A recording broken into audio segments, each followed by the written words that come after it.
अमुक का विरोध कर दिया, अमुक की निंदा कर दिया, अमुक का यश गान कर लिया या अमुक के अनुकूल हो गए। तुम किसी के अनुकूल नहीं हो, तुम अपने अनुकूल हो। तुम किसी के प्रतिकूल नहीं हो, तुम अपने प्रतिकूल हो। अर्थात आप जो भी चेष्टा कर रहे हो लौट कर 1000 गुना आपको मिलेगी। यहां का सिद्धांत है। अब आप देखो क्या कर रहे हो और जब उसका परिणाम आता है तो भगवान से रोकर शिकायत करते हो, हे भगवान तुम बड़े निर्दयी हो, तुम्हें ऐसा नहीं करना चाहिए। पर तुम लौट के देखो तुमने क्या किया है, वही फसल तुम्हें काटने को। एक दाना फेंका जाता है भूमि में, इसी भूमि में तो अन्न राशि के रूप में इकट्ठा होता है। तुम एक कर्म करोगे वो 1000 रूप में आकर तुम्हें दंड देगा या तुम्हें सुख देगा। तुम्हारी समझ में नहीं आ रहा। अरे खेती में एक मन अन्न फेंका जाता है तो 50 मन अन्न तैयार करके देता है। तो एक कर्म भूमि है, इसमें तुम एक पाप कर्म करोगे वो 50 बार तुम्हें दंड देने के लिए घेर लेगा। फिर कहोगे भगवान बड़ा निर्दयी, मैंने क्या किया।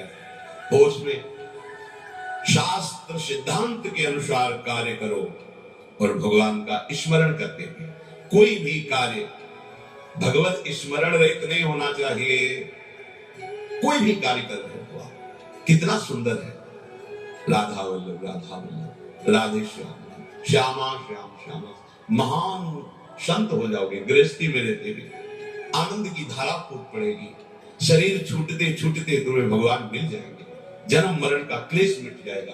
पर हम प्रपंच को सत्य मानकर भगवत वाणी, संत वाणी, गुरु वाणी की अवहेलना करते हैं। हम सुनते थे पहले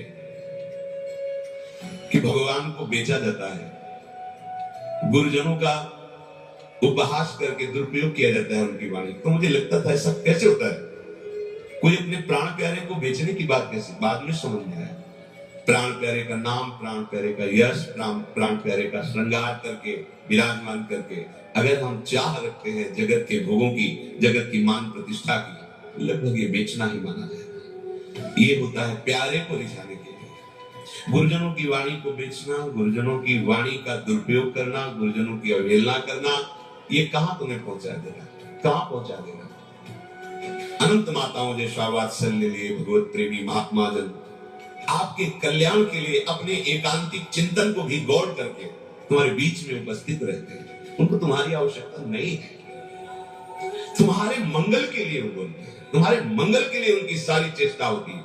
पर जैसे एक बिच्छू गंगा जी में बहते जा रहा था तो काशी की बात, एक संत स्नान कर रहे थे, देखा बेचारे के पास ऐसी बल वृत्ति नहीं है जिससे तैर कर निकल जाएगा।